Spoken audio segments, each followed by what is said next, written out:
Welcome to our weekly market review. Heading into its third week, the Israel-Hamas conflict still has the world on edge. Israel is here to launch its ground offensive, and the risk remains that such a move could see the conflict spread, shaking regional stability. For now, the impact on the financial markets has been relatively limited, but risk aversion is rising. Gold has been trading strongly since the onset of the conflict, and other safe havens remain elevated.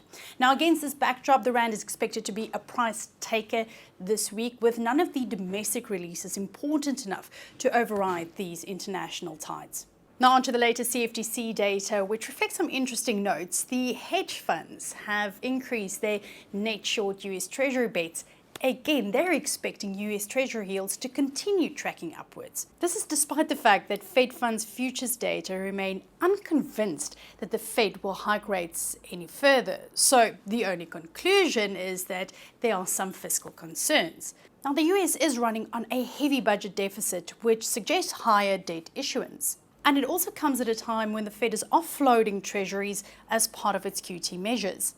The Fed has already expressed some concern about this and the drag it could place on the economy. Staying in the US of A, Q3 GDP figures will be out on Thursday, with the PCE Core deflator, which is the Fed's preferred gauge of price pressures in the economy, out on Friday. The data is expected to reflect a notable expansion in the economy, while the PCE deflator may illustrate an unsustainable dynamic in the economy, one where the labor market is softening while consumers are still trying to maintain their spending habits. Despite holding up, we're still expecting the US economy to come under significant pressure as the Fed's aggressive rate hike cycle continues to filter through the economy. A quick take on last week's data out of the UK. Labour market data showed that wage growth and payrolls declined more than expected. Now, this may be the thumbs up for the Bank of England that its monetary tightening is working and that no further hikes may be needed in this cycle.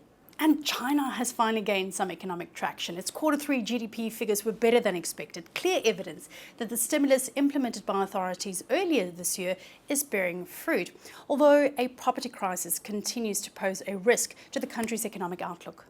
Domestic data out this week will be the recent leading indicators as well as a PPI reading, while one will give us insight into whether the lower prevalence of load shedding boosted growth dynamics. The other will give us insight into what we can expect from future inflation.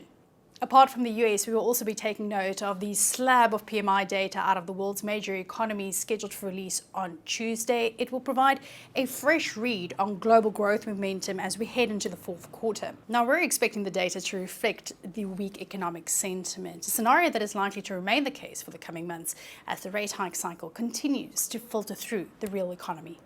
That then, the week that was and the one to come for the markets.